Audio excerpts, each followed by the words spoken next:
You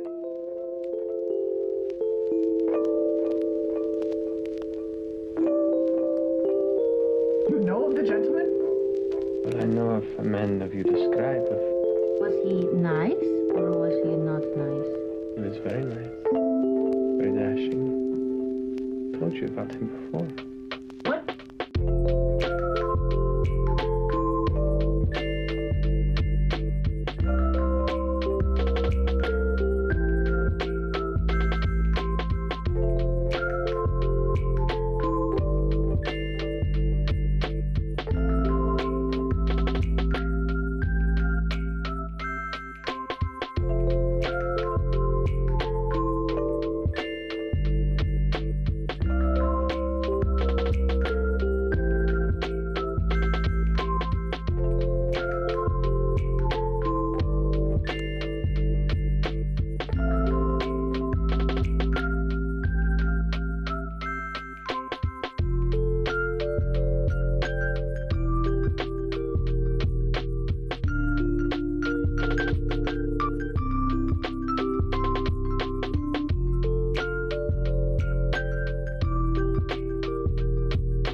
What if he's my dad, you guys?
morning. Hey, Lady Timmerer. How we do?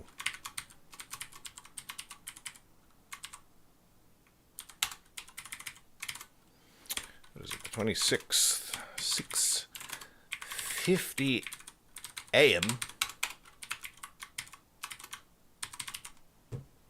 Oh. My journal. Let me go get my Bujo. Be right back.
We have reached the pollinating in the Midwest. Oh boy.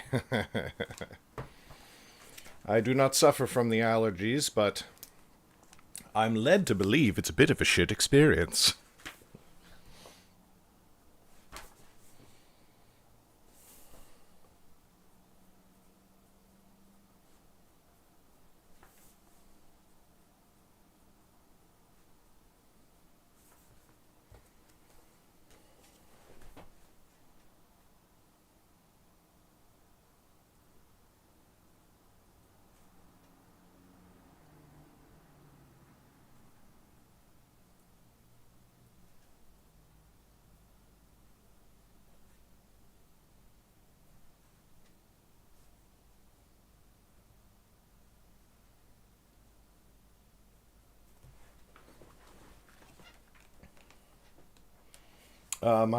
My buddy Jesse has really bad allergies, and every time that season rolls around, he's always absolutely miserable. And of course, it's been much worse the last couple of years because, you know, your body starts acting up, and you're like, well, guess this is where the plague fucking kills me. But then he did get the plague, and it wasn't as bad as he thought. So at least that's something. Yes. Hey.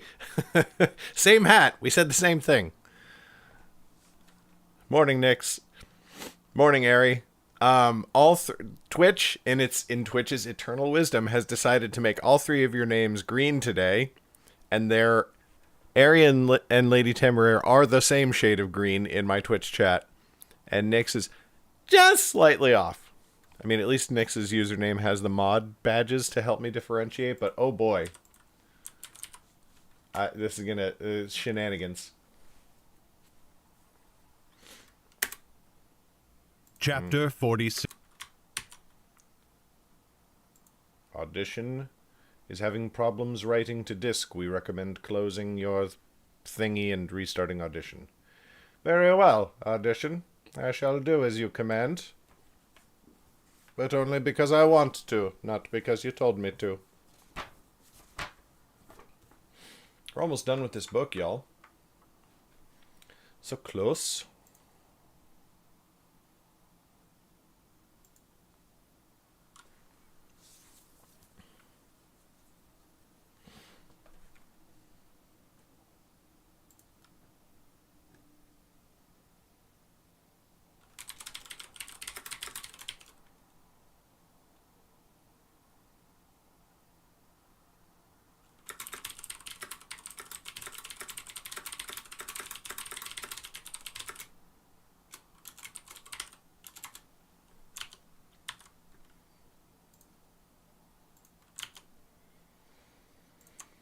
Okay, we go to Google Drive, audiobooks, Halskin, recording, Thingy, thing. Here we are. Good morning, Cameron. Ah, thank you, Ari. Make my brain work a much better. Don't know why I got slightly Mario in there. You make my brain work a much better.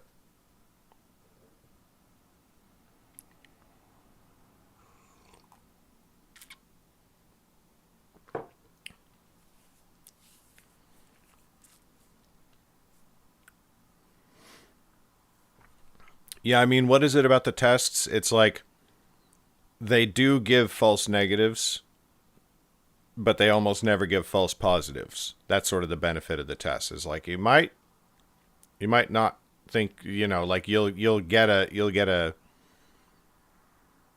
if you get a positive, you know that you're definitely positive.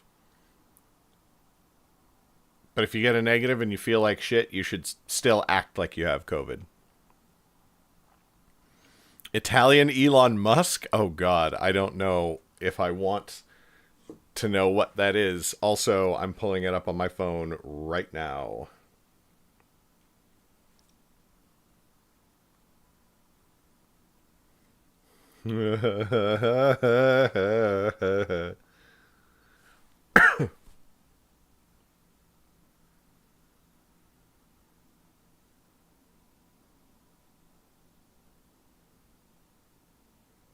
Wait, I don't think I found the right thing. This is just somebody who's made their name Italian Elon Musk.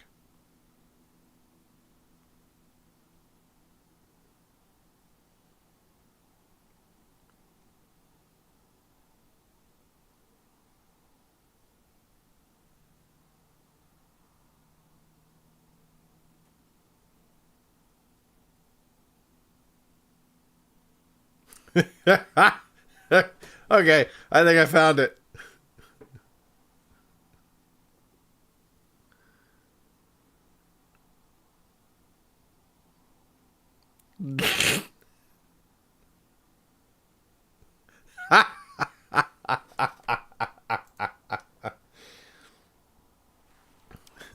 I won't stop a posting until my real South African counterpart sells on the Twitter. Molte bene.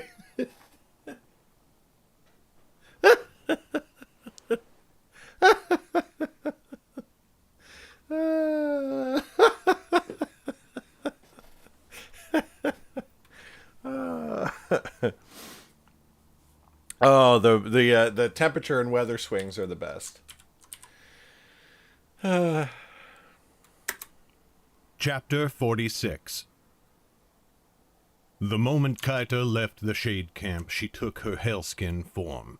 Her body swelled into the enormous white creature, and every thundering step drove her spikes and blades into the dirt. It left a trail across the land like a great plow pulled by a dragon.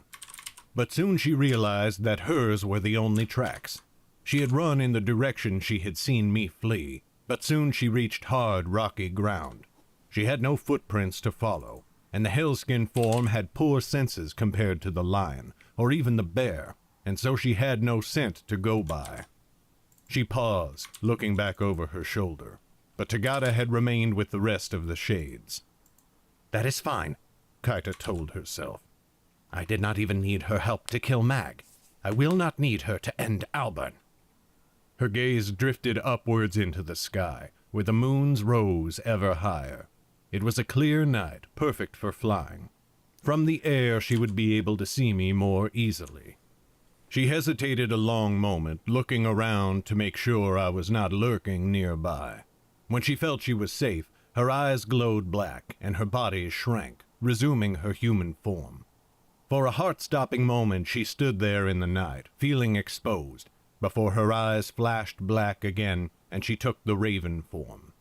In a few moments she launched into the air.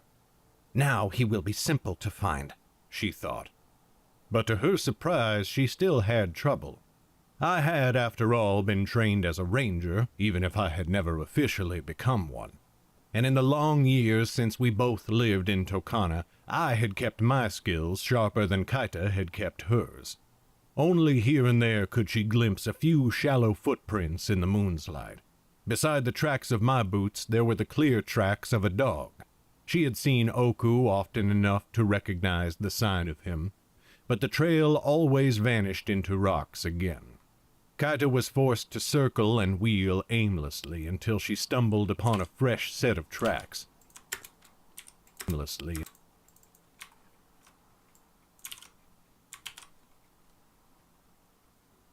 Aimlessly until she stumbled upon a fresh set of tracks. Always she had to be aware of her height and avoid swooping too low where I could get a good shot.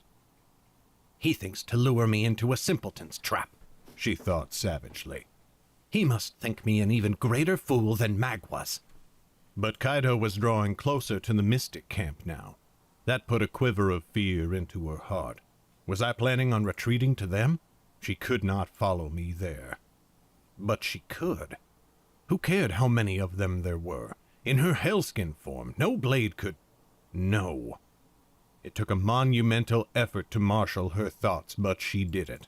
She had promised Rogan, and she believed in the Lord. If he had not wanted Kaita to plunge into the midst of her foes, there was a reason. She had said she would never doubt him again, and she meant it. And then she caught a flash of brown cloth. There I was, still several spans away from the mystic camp. And I was not running east towards them, but south, towards a familiar cluster of boulders set against the base of a hill. It was the tunnel entrance. The Shades had come out this way when they attacked the mystic camp. As Kaito flapped her wings hard, powering towards me, Oku and I descended into the shadows beneath the hill. Kaito laughed in her mind as I clambered over the boulders and disappeared into the earth. "If he thinks a cave will save him, he is a fool," she thought. Best of all, I was still alone, save for my hound.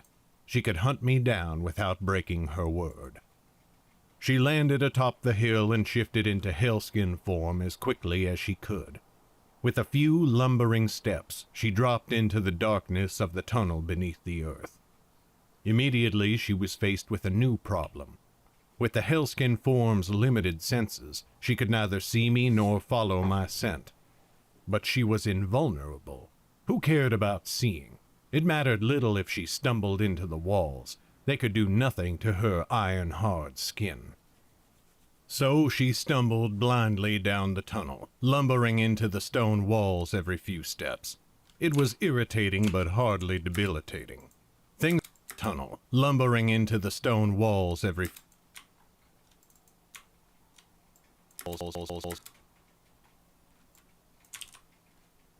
Stone walls every...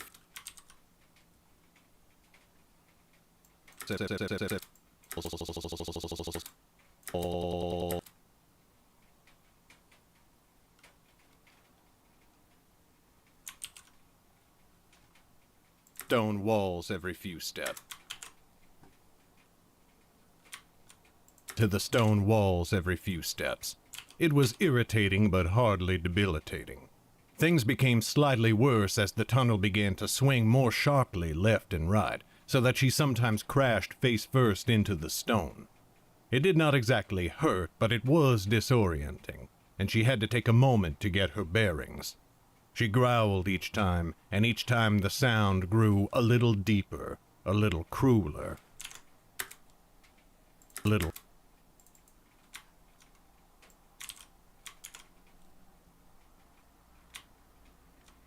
A little deeper, a little crueler. Albert must have brought a torch, she thought, wishing she had had the presence of mind to do the same. Suddenly her foot came down on empty air. She was at the top of the stone wall she had climbed during her escape from the tunnels. For a heartbeat she teetered, trying to recover, but in the end she plummeted 5 paces and slammed into the stone floor. This time it did hurt, her weight sending a crushing lance of pain through her shoulder. A frustrated, growling roar burst out of her, and to her surprise, there were words in the sound.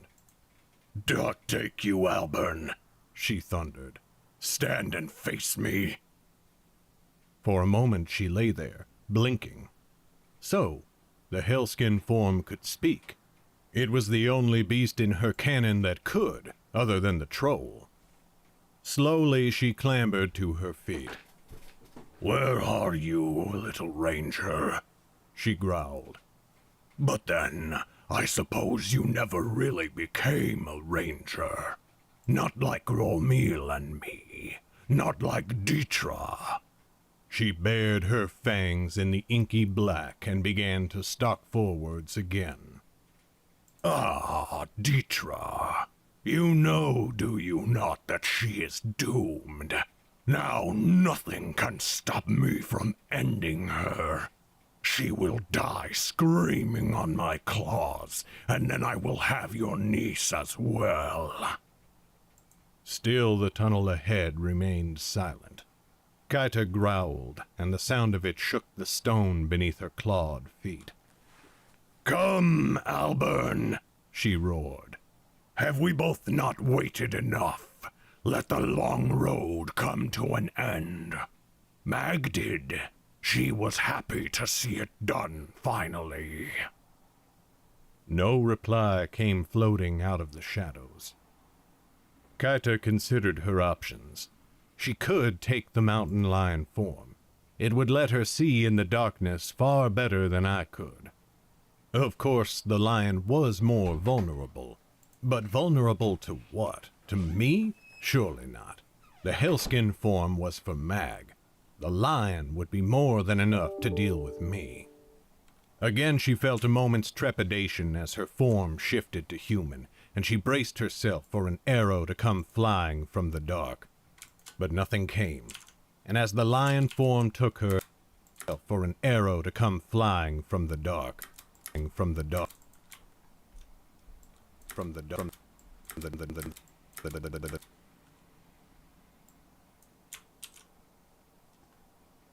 flying from the dark,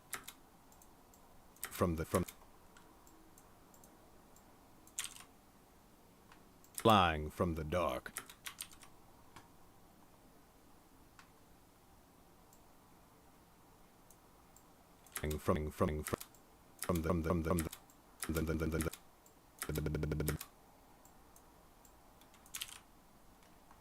Arrow to come flying from the dark.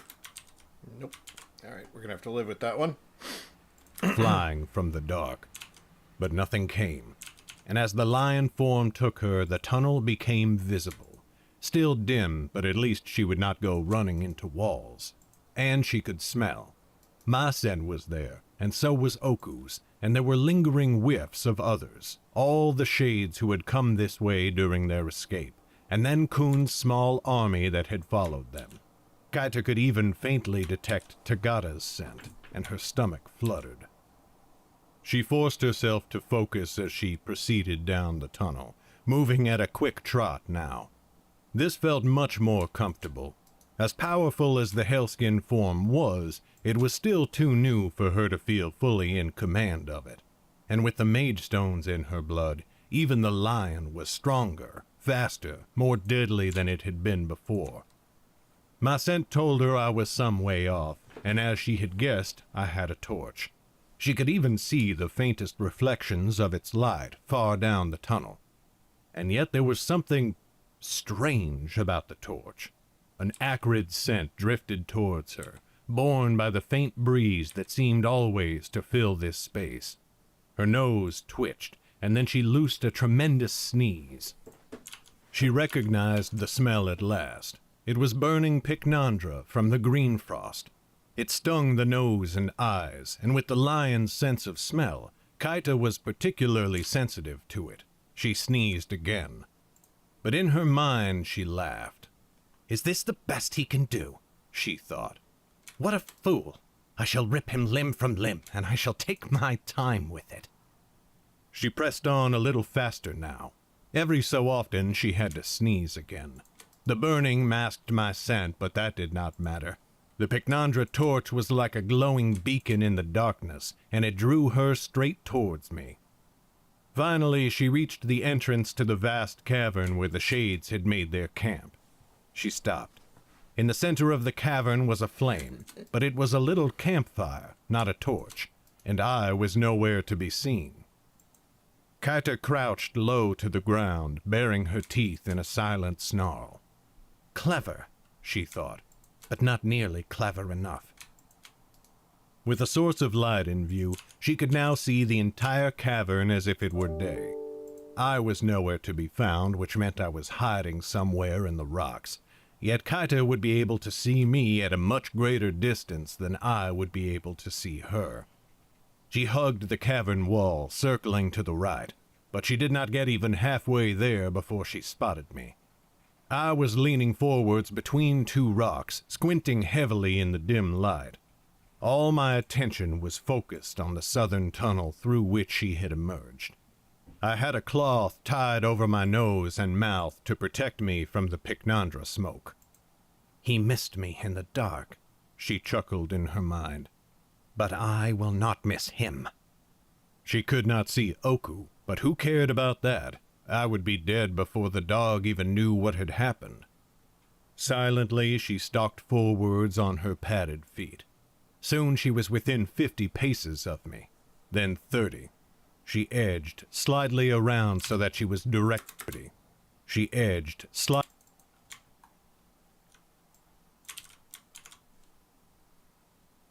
of me, then 30.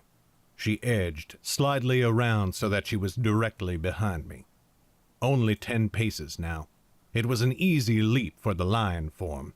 She tensed, her body coiling. The tip of her tail swished back and forth. I whirled to face her. "Hello," I said, and I fired the arrow I had knocked. Kaita was too surprised to dodge. The arrow sank into her shoulder. She snarled and darted aside before I could loose another shot. Twisting her neck, she seized the arrow in her teeth and ripped it out with a yowl. Her eyes glowed black, and the wound began. Eyes glowed.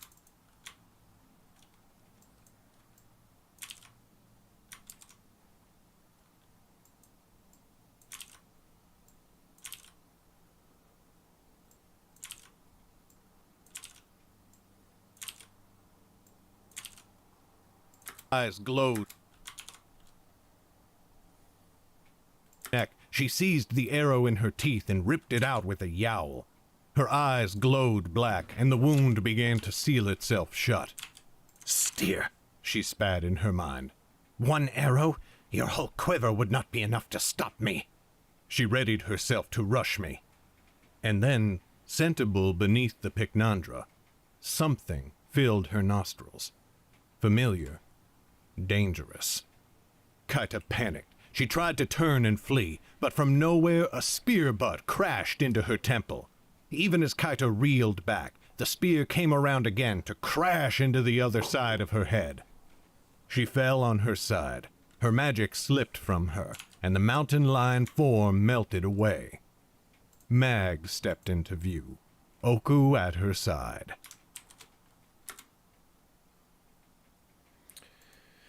You done fucked up now.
Gonna refresh my coffee while that chapter uploads.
Ooh-ah.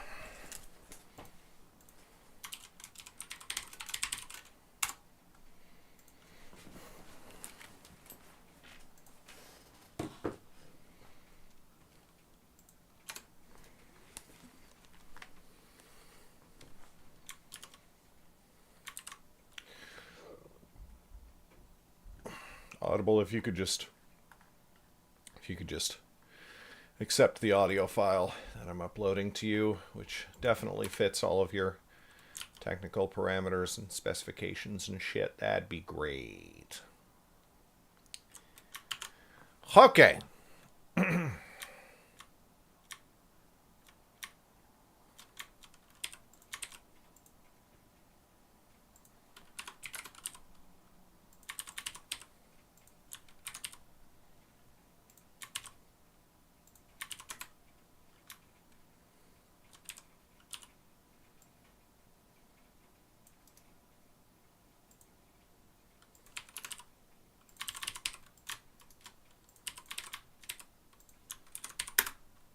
Chapter 47. While I had drawn Kaita to the western tunnel, Mag had brought the Pycnandra sticks through the eastern tunnel. With them, she had lit the campfire as soon as she had arrived. The acrid smoke had kept Kaita from scenting Mag, and focusing on me had kept her from noticing any other signs of Mag's approach. Until it was too late. Now together we loomed over Kaita. Mag had her spear, and my bow was in my hand, with another arrow nocked. To my right, Oku growled and bristled at her, his teeth bared. Kaita glared up at us with hatred, her eyes flitting back and forth. There was some strange frenetic energy in her, more than fear or rage. I guessed it was the effects of the mage stones, but they would have had no chance to do to her what I had seen them do to Zane. Her eyes went black, and the blackness spilled out of her in a strange glow that further darkened the already dim cave. But before she could shift, Mag slammed her in the temples again. Kaita cried out in pain. "This is impossible," she hissed, glaring up at Mag. "You died. I killed you." "You did not do a good enough job, it seems," said Mag lightly. Her voice was muffled, for, like me, she was wearing a bandana against the Pycnandra smoke. "No," snarled Kaita. "I saw the life leave your eyes. This is a gift of the Lord, and you are not his." "You are right about that." "We do not plan to toy with you long, Kaita," I said. "Not like you did with Mag. But we did have a few things to say before your tale ends." Kaita snarled and looked ready to lunge, but then the tip of Mag's spear was at her throat. She went very still. "I'm certain you think this is all my fault," I went on, "because of what happened in Tokana in our youth. Or mayhap you think it is Mag's fault for joining me in the Upangan Blades. Dark below, you might even blame your shade friends.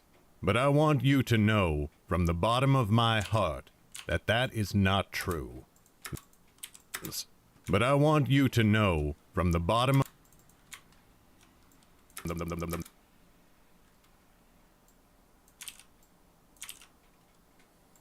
No, from the bottom... But I want you to know, from the bottom of my heart, that that is not true. This is your fault, and yours alone." I knelt, elbows on my knees, and made sure her withering glare was on me as I continued. "You are a spiteful, hateful person, Kaita. I suspect you always have been. Your own choices are what brought you to this cave. It is true that you fell under the influence of cruel people, but so did I." There was no hiding the note of bitterness that had crept into my voice. "And I did not turn into the sort of detestable scum that you are. It was your choice to turn that hatred outwards, to let it become violence." Kaita looked ready to rip my skin from my body if Mag's spear had not been poised to strike. "You are a useless whelp," she spat. "You are a useless..."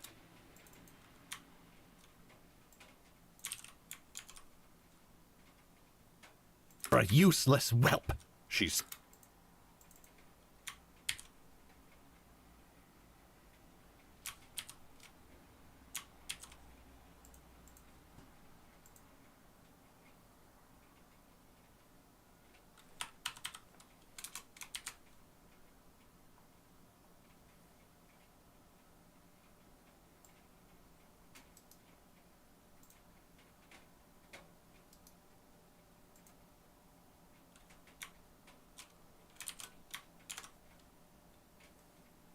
whelp, she spat.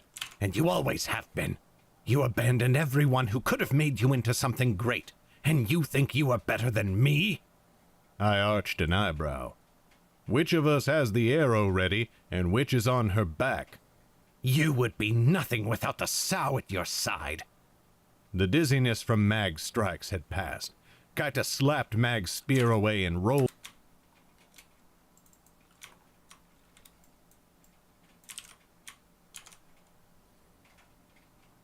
Slapped Mag's spear away and rolled aside, her eyes filling with the dark glow. But Mag swung the spear around with the momentum of Kaita's blow, slamming the flat of the blade into her head. Kaita fell face down on the ground, gasping. Mag stepped up and put her foot on the back of her neck. You were wrong, said Mag simply.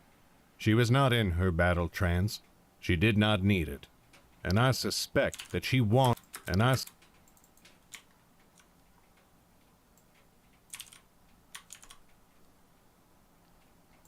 I suspect that she wanted to feel every emotion and sensation of this moment. You could not be more wrong. Alburn is better than you, in the only way that matters. Her gaze met mine. In many ways, he's better than me, and he always has been. But as for you, you and I have been enemies since before I knew who you were.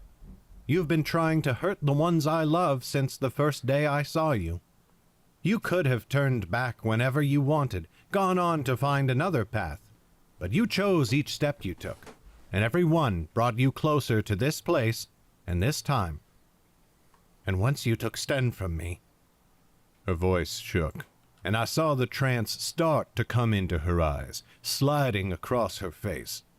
But it stopped, and she pushed the mask away, letting the tears flow. You should have slit your own throat that day. It would have saved us all a great deal of time. You could never have escaped me once I decided to kill you. And you would have served your lord better as a corpse than alive. Then at least he would not have lost everything we have taken from him already, and he would not now be destined to lose everything we will take in the future. Kaita screeched. I will rip you apart in the dark below you. Mag drove the spear through her heart.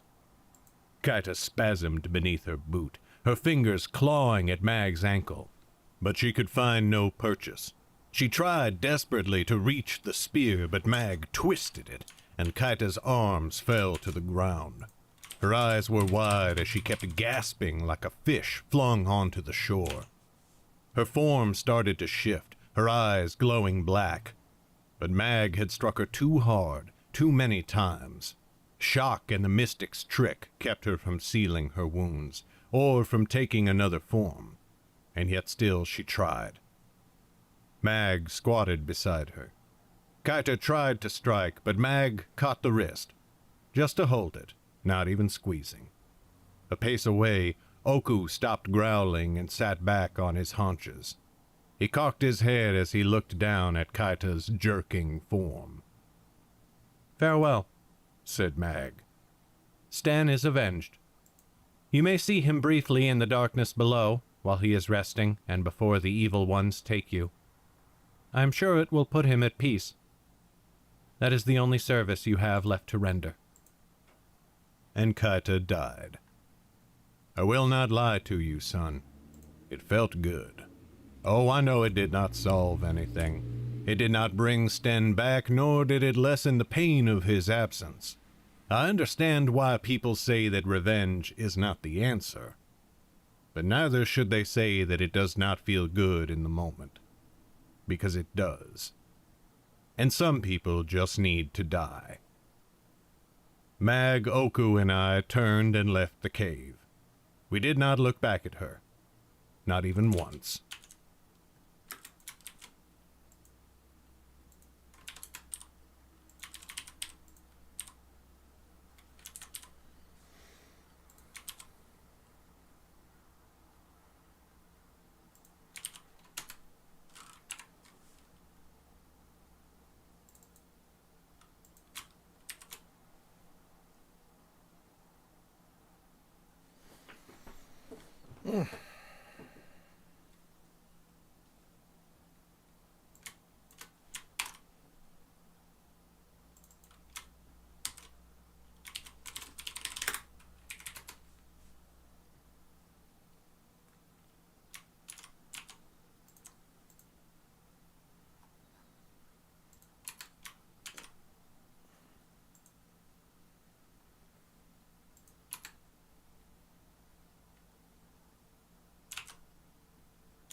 Chapter 48.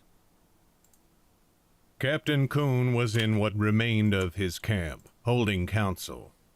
It was dawn.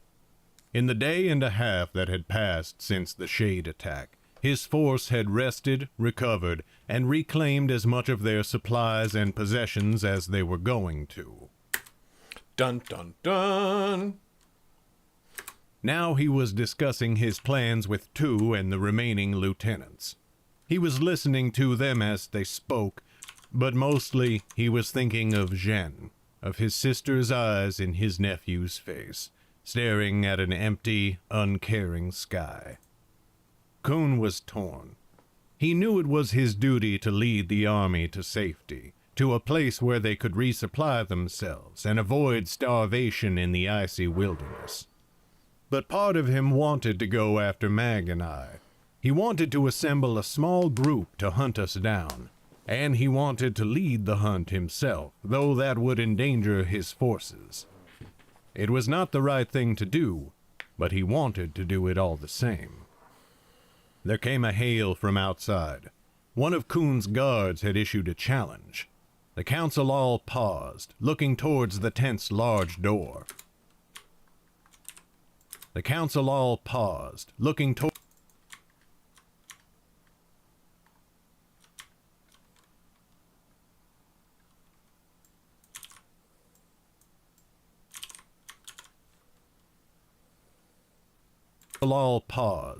towards the tent's large door. Two glanced at Coon, and Coon met his gaze. After a moment, the tent flap opened. In stepped Coon's guard, along with a tall archer of Feldemarian looks. Coon remembered his name as Chausiku. He had once been in my squadron. Coon's jawline went rigid. "Soldier," said Tu, frowning. "What is it?" Chausiku lifted his hand. and now they could all see that it held an arrow, and to the arrow was tied a small roll of parchment. "This struck the ground near me, sir," said Chausaku. "It was only moments ago. The outside—" "Let me see it, soldier," said Kuhn. Chausaku swallowed hard. "Captain, mayhap I should give it to Lieutenant—" "Yes, Captain, let me—" Tu began. "Soldier," said Kuhn in a cold tone. "The arrow." Chausaku hesitated a moment more, but finally he handed it over. And on the outside of the parchment, scrawled in ink, Kuhn could see a few hastily written words. "Chausaku, give this to the lieutenant for the captain." Kuhn's grip on the parchment tightened. "Do you see?" he said lightly. "It is even addressed to me." He forced his fingers to loosen, seized the string, and untie it. The parchment unfurled in his hands, and he began to read silently. "Honorable Captain Zhu, I, Sergeant Alburn of the family Telfer, and Sergeant Mag, tender our resignations.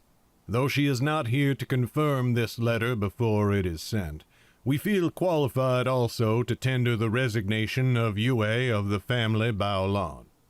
We regret the circumstances that necessitate we leave so abruptly.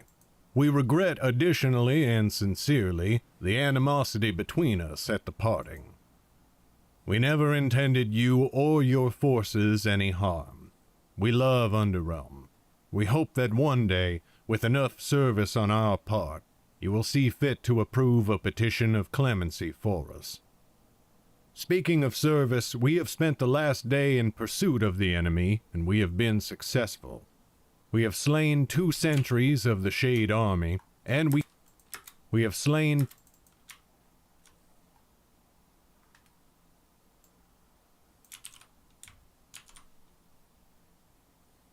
We have slain 2 sentries of the Shade Army, and we can confirm that they are continuing their westward course towards the Great Rocks. We also have slain the Were-Mage. You will find her corpse in the cave half a league to the northeast if you care to. Captain, we are ashamed eternally for every detriment we were to your intention. We hope the squadrons we have trained are of great aid to you in the war. If you see fit to do so, give our love and our apologies to Tu and our units. We hope to see you on the other side of the war, and we hope as well that you may think more kindly of us then. Regretfully, Alburn of the family Telfer, Mag, the Wanderer." Kuhn read the letter. Then he read it again. Not once did he take his eyes from the parchment, but he curled the top and bottom ends of it, as though he was preparing to wrap it around the arrow again. The letter solved nothing, of course. Mag and I had known what we were doing. We were criminals under the king's law, and Kuhn would punish us if he could. Slaying the Were-Mage was good for the cause, but it did not undo what else we had done. Not really. But for the first time since we had left him, his smile returned to him. It was not as strong as it once had been. It might never be that strong again, but it was back. Tu saw it. "Sir?" he said. Kuhn handed him the letter. "Had I known of his penmanship, I would have retained him as a secretary instead of a sergeant. Remarkable to fit so much on a single sheet. Read this. Show no one else.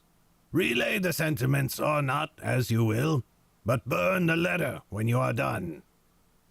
Tu looked confused, but he took the letter. He started to read, and almost at once a look of fury began to build on his face. When he finished, he looked up at Kuhn. "We must go after them, Captain."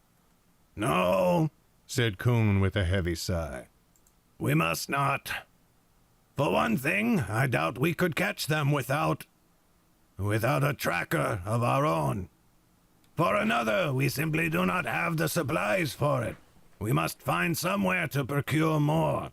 Then we must proceed west to the Great Rocks with all possible speed, and find a way to send a message warning our comrades about the mountain passes. But Mag and Albern. Kuhn forestalled him with a raised hand. My order is given, Lieutenant. Besides, while killing the were-mage is far from deserving of a pardon, mayhap it has earned them a respite. Mayhap fate meant it to. Let them have a brief time at least, where they need not fear us at their backs. His eyes fell upon the empty tent door again. It will not last forever. Their time will come one day, I promise. And then to himself he thought, I promise you, Jen.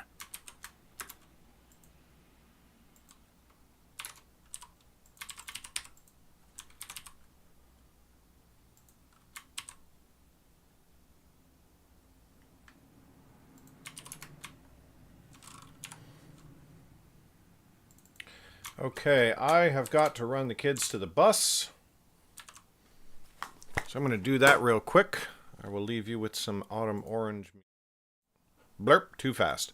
I will leave you with some Autumn Orange music and be back here in about 15 minutes.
traveler told me to have faith. I know that this is who you are.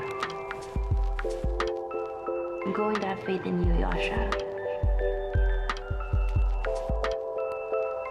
And I hope that the Storm Lord can bring you home and back to who you really want to be.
Hug Yasha around the waist.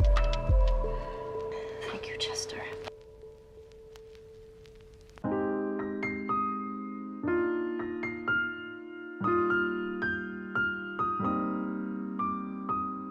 If you knew he was your dad, would you be proud of that? Happy? I don't know, I was just kind of happy that I knew. You know, Mama seems so sure. But if he doesn't want me, then I don't want him. It's fine.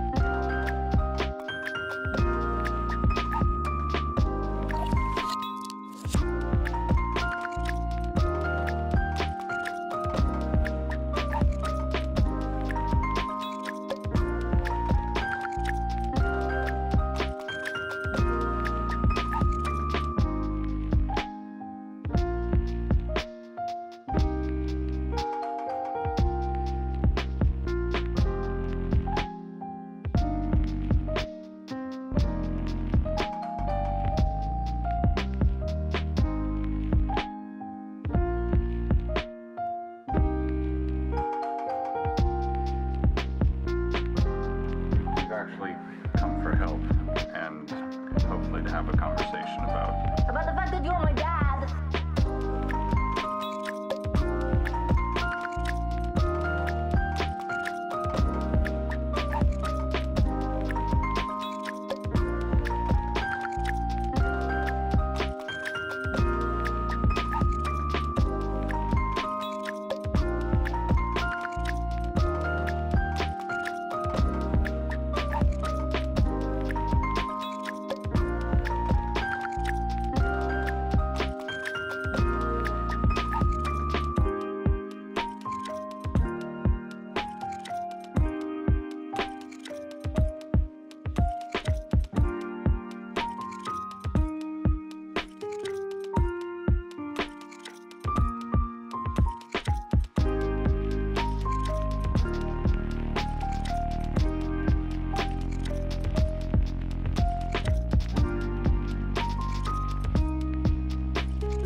it's hard to write them off. Give it some time. I'm sorry that your father has not been a part of your life. He is the one who has missed out.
How is she? Marion.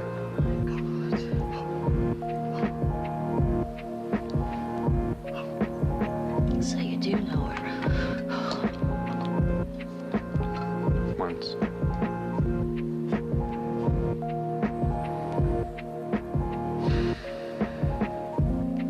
Did you love her? Yeah. Hey, we back.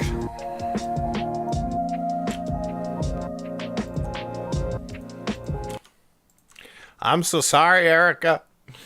I'm back. I'm back now. Had to run the kids to the bus.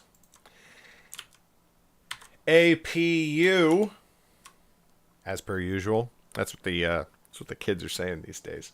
Holy shit! I couldn't even get that sentence out with a straight face. Oh boy. Thank you. Welcome, Erica. How you doing today? Nice to be home.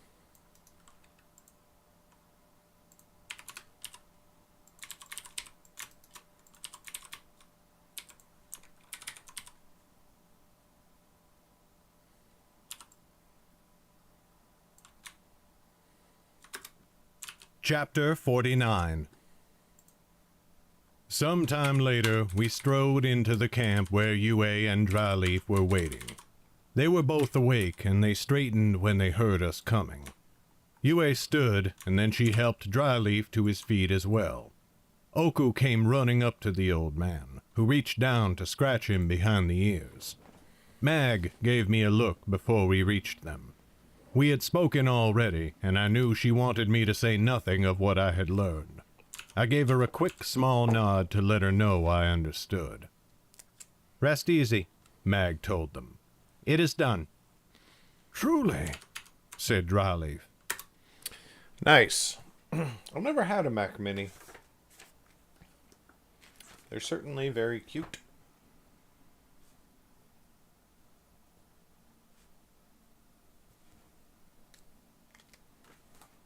He bowed his head. "After all this time." "And all this long way," I agreed. "But yes, it is over." "Well, I'm glad," said Yue. "For the sake of avenging Lan Shui, if nothing else." Mag went to Dryleaf and took his hand in hers, placing her other hand on his arm. "Come, my friend, sit with me." "Of course," said Dryleaf. He hobbled beside her and sat on the blankets when she helped him down, and then she took her place by his side. I was pleased to see that his head seemed to be getting better. Yue had changed the bandages, and the new ones hardly showed any blood at all. I walked up beside Yue and put my arm around her waist. She did the same to me. "I am sorry," said Mag. "I know I have said it before, but I say it again now. By my actions, I placed you in danger, and that is nothing a friend should do." Dryleaf straightened where he sat. His hands released his walking stick, and he placed them on his knees instead. Suddenly he looked quite regal. "Meg," he pronounced, "my darling girl, you really must deflate your head at least a little bit. Meg, at least a little bit." Oof, what a click. Yeah, I wouldn't even be able to fit two 32-inch monitors on my desk. "You really must deflate your head at least a little bit." Mag's brows arched. What? "You are a remarkable person," said dryly. "You always have been." You said dryly.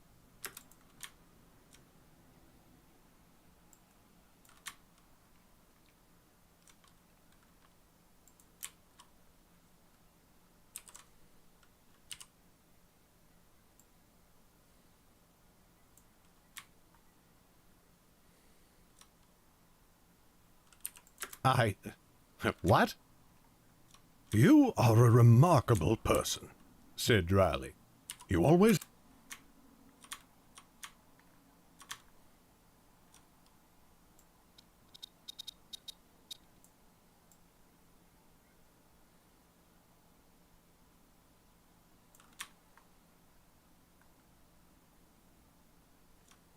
said dryly.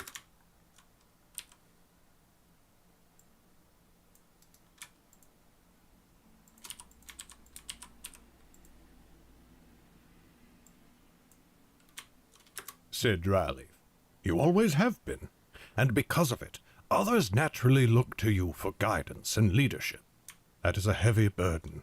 It gives you a mighty responsibility, and you must take that seriously. But you should not let it become too familiar. Sometimes it leads you to take choice away from others. You rob them of the power and, yes, the pain, of making their own decisions." He gestured vaguely with his hand towards me. "I think Alban was reminded today that he is your partner, not your sidekick. You and I are the same way. We are not your followers, and it is not solely within your power to determine our fate. Mag, it was my advice that you and Alban join Kuhn's army. That is what led us all down this dark road. You are allowed to make mistakes and to feel the burden of them, but so am I, and you are not allowed to take that from me, or from any of the rest of us." I could see the chagrin in Mag's eyes. She, like me, could hear the truth in his words. Yeah, I mean, by the time you're buying a new computer and a new 32-inch monitor, buying a mechanical arm to hold your monitors doesn't seem like that big of an ad. With Mag around, it was easy to feel yourself starting to revolve around her, the way the moons spun around the world. "You are wiser than I will ever be," she said, "and I will heed your wisdom. In that case, let me rescind my apology." She planted her hands on her hips like a scolding mother. "What were you thinking, you old fool, suggesting we join up with the Mystics? You sent all of us headfirst and heedless into danger. I may never recover. Alban certainly will not." Dryleaf's solemn countenance broke into a wrinkle-ridden grin. "There, you understand now." Yue rolled her eyes. "Such pleasantries aside," she said loudly, "what is your plan now? We cannot exactly return to Kuhn." "We cannot," I said, smiling, "though we sent word to him that we hope may alleviate at least a bit of his ire towards us. But as for us, now we mean to find the children." Mag's expression dampened, though I did not know why. Yue only looked confused. "The children?" she asked. "Our friends from Northwood," I said. 4 of them, and then there is the wizard, though he is grown. They were my companions on a long road. Last we knew, they were making for a stronghold in Feldemar. "Fortunately, that kingdom is not far from us now," said Dryleaf. "Yet they could have gone anywhere since," said Mag. "We should listen for rumors as we go. If they have turned in another direction, we may hear of it. You remember how Jem was spreading legends of Lauren. Mayhap they have spread far by now." "Mayhap," I said with a nod. It seemed plausible, but I was still confused by Mag's strange behavior. I did not know where these words came from, In any case, said Yue gruffly, if your road to this point has been any indication, I'm certain something else will come up along the way. A village that needs saving from Wirt's mayhap, or a farmhouse infested with imps. Why, that sounds like a pleasant respite after the trials we have endured. Why, that sounds like a pleasant... Sounds... That sounds like a...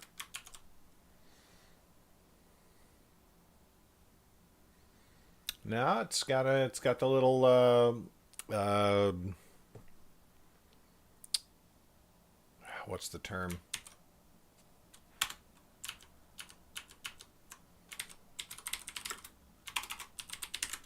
Is it a schwa?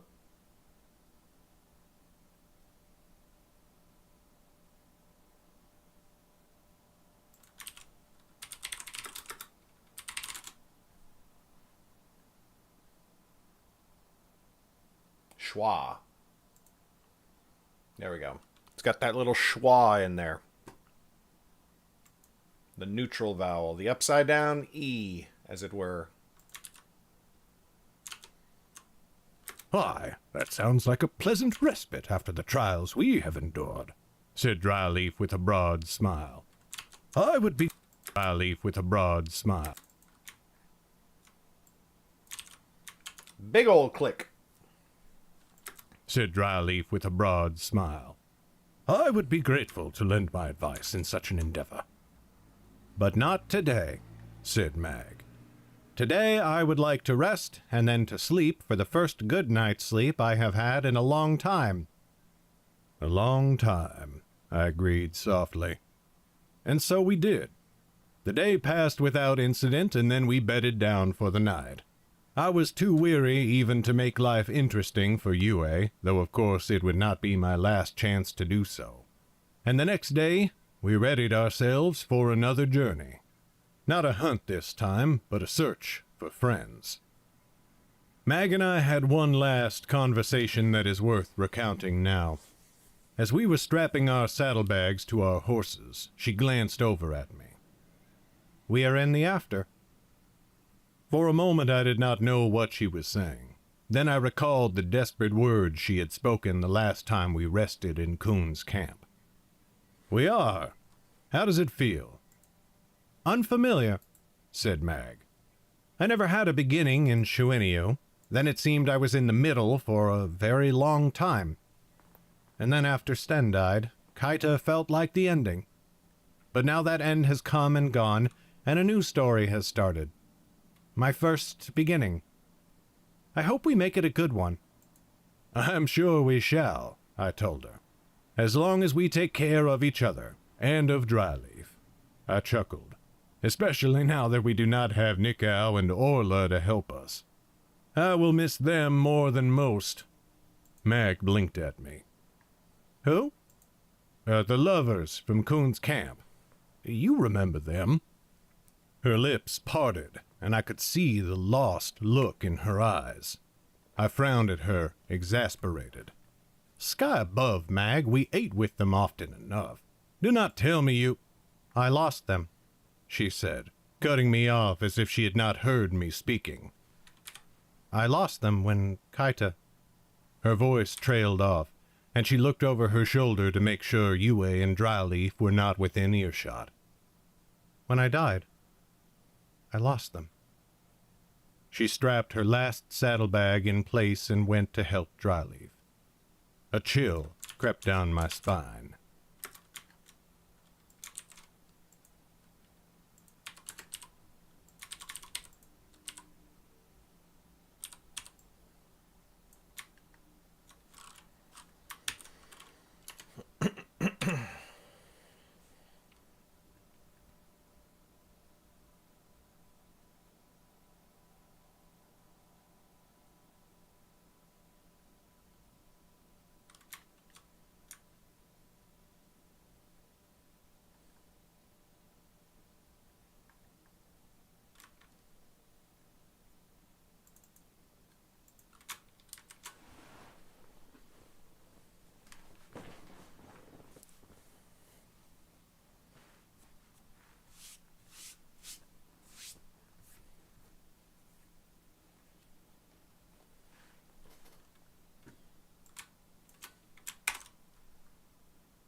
Oh my god, we're so close!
What?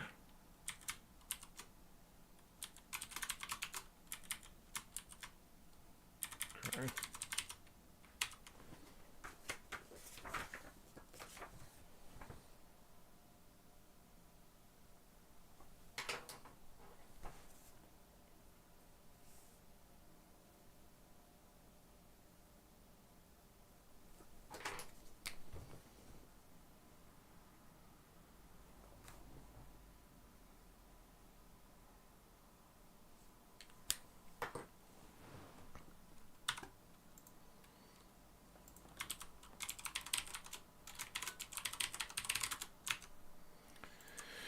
Whew.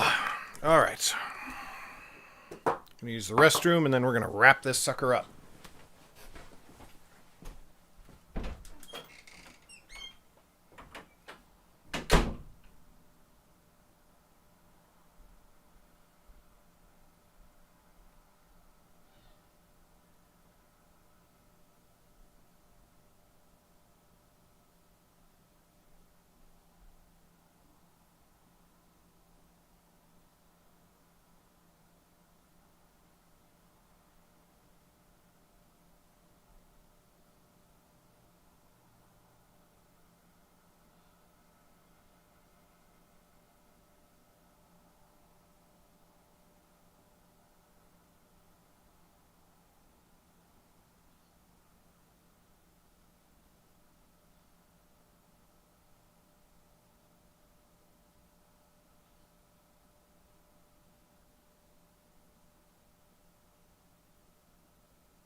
All right, everyone, let's bring it on home now.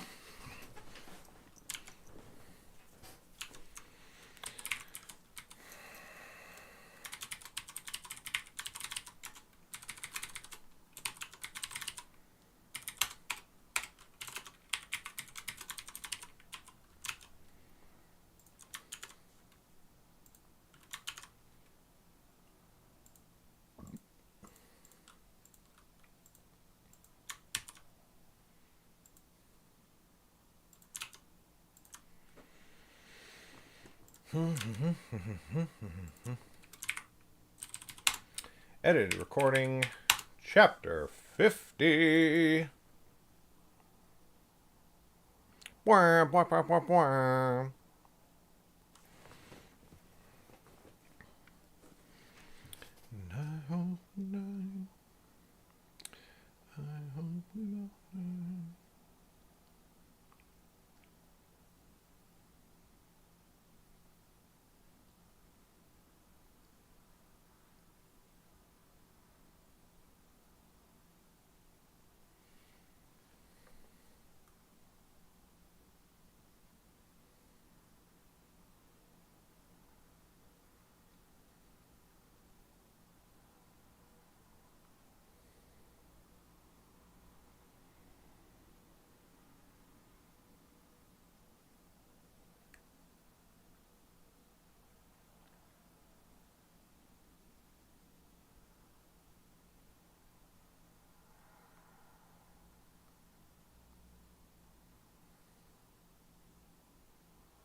Okay, okay.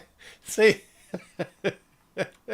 so you know the Twitter meme of when some crazy shit happens or some really funny argument or some bullshit happens. You know how people post the meme on Twitter of this website is free?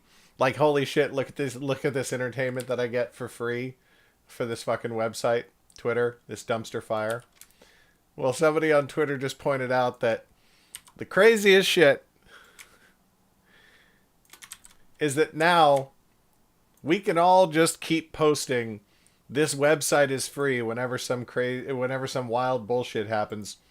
But Elon Musk never can.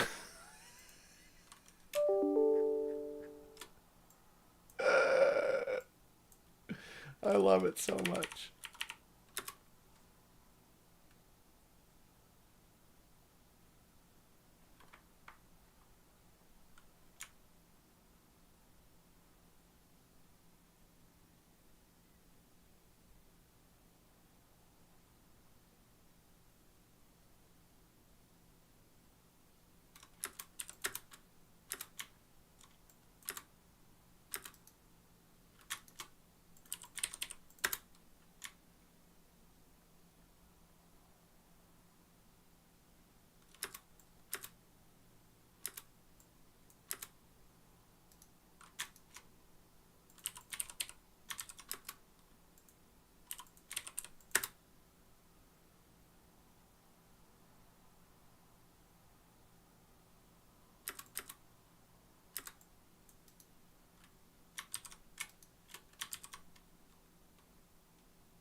Fuck.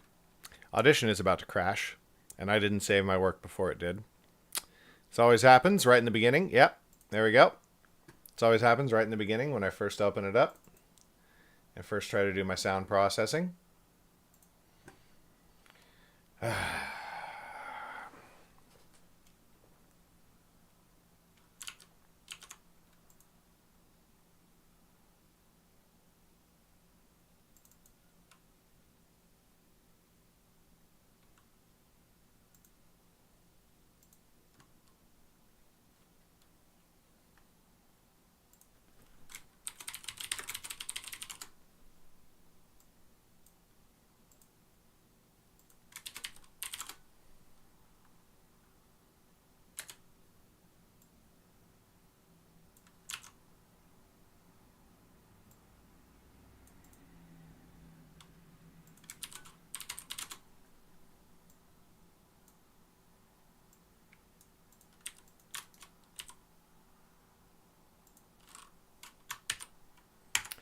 Save early, save often. What the fuck is this? What the fuck is this?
Why does audition have to be this way?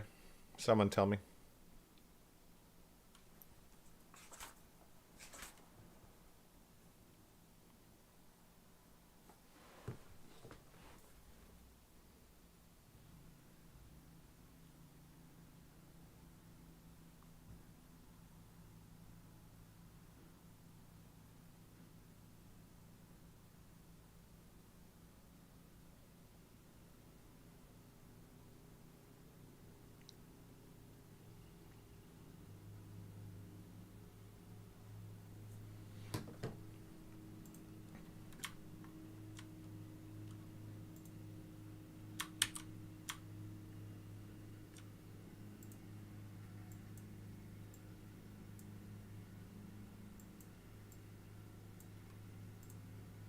Before Underrealm was first named.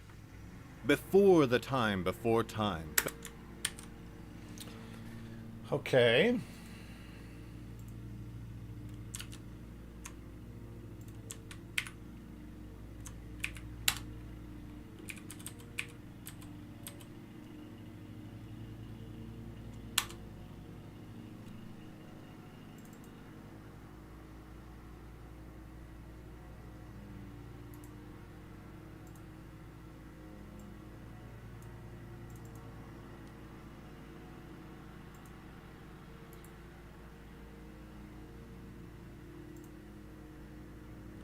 Acknowledgements. As I write this,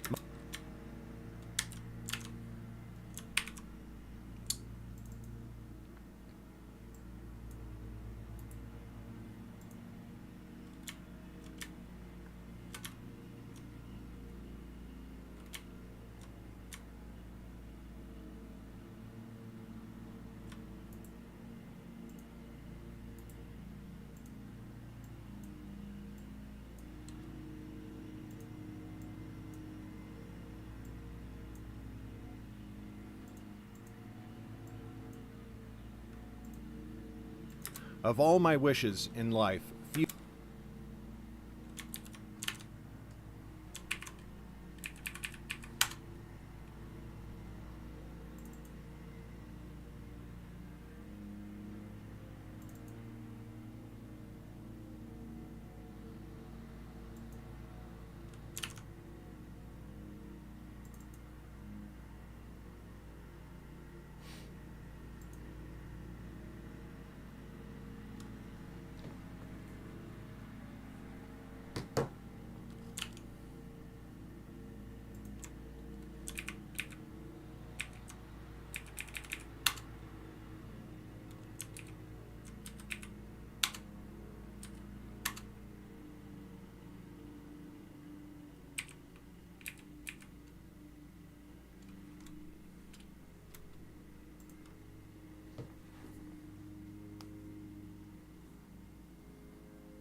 Okay.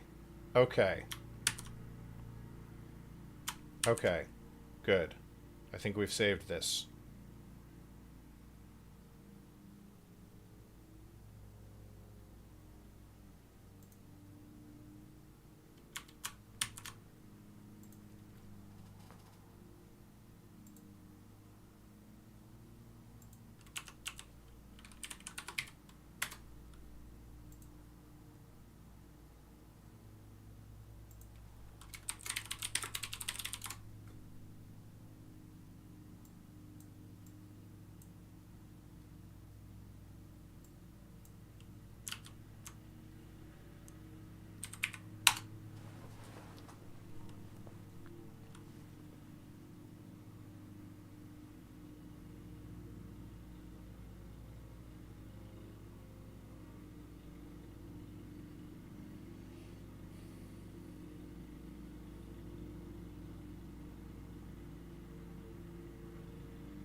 So right now we are rebouncing a recording session that Jim needs in order to finish editing the Weremage audiobook.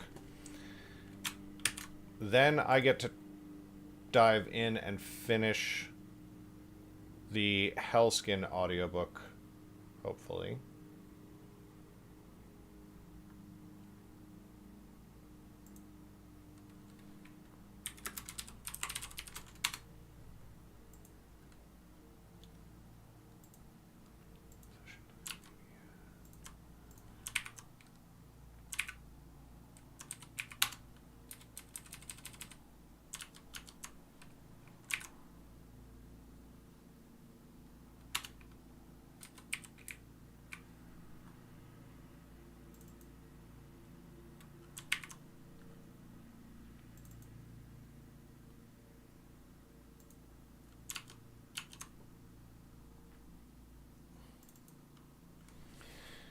Okay, and then we got a silence file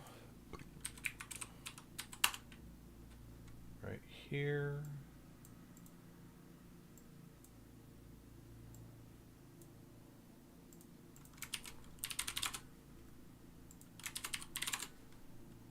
Purple track is our edits.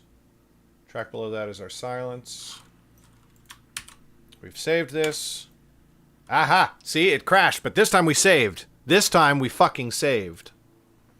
God fucking damn it. Because we knew. What did we know? We knew that that was going to happen. We knew that an audition was going to crash. We don't know why, but we don't need to know why. We just need to know that it's going to happen.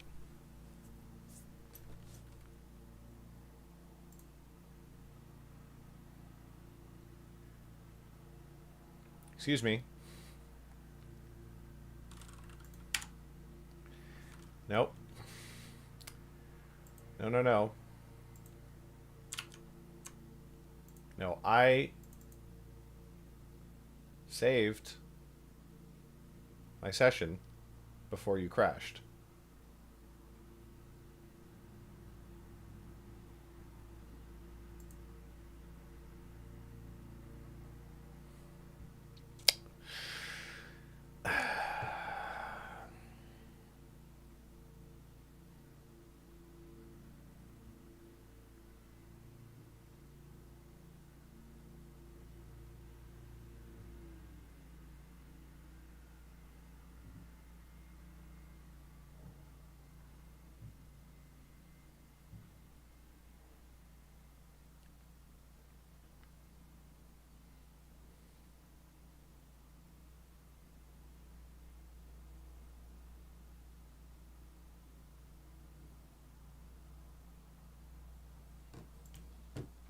Okay.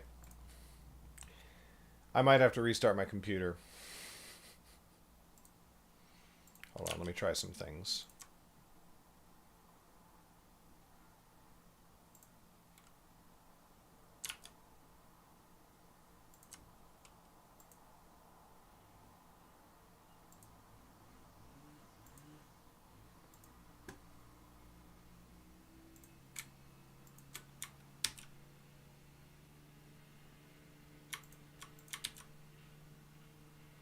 Fuck.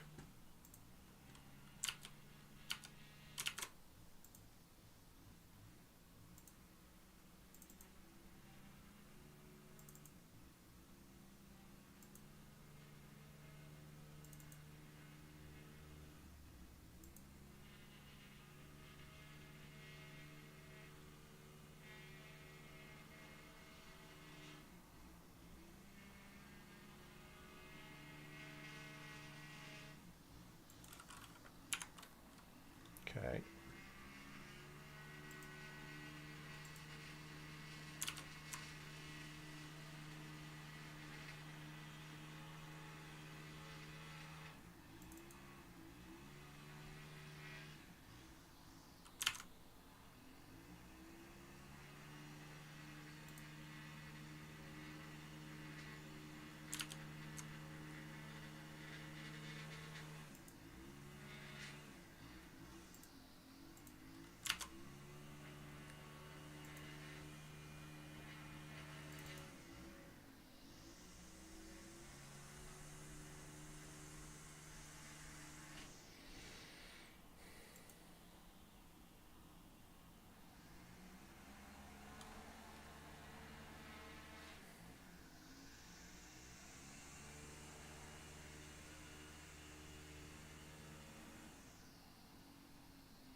Okay. Let's try this now. Nope. Good.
You know, one huge problem with frickin' computers in general and file systems is when they won't show you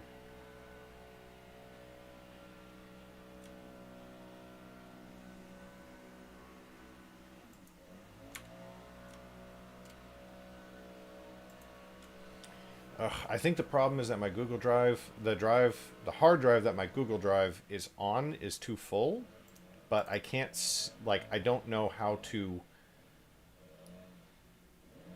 handle that quickly because Windows won't let me see Like, Google Drive is really bad at showing you which files are actually synced to your computer. And therefore, which ones you can just make online only.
Computer bullshit is driving me crazy.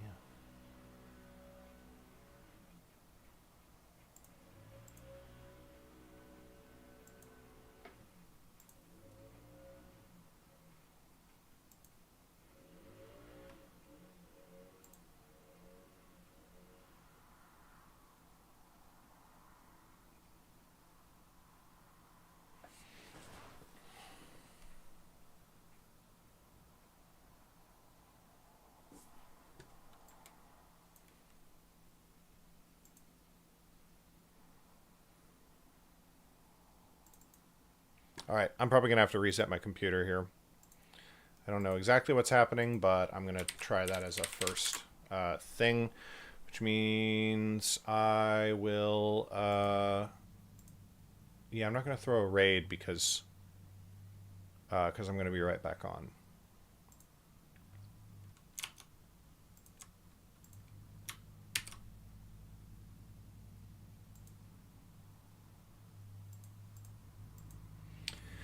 So, I'm going to end stream. I'll be back in a few minutes.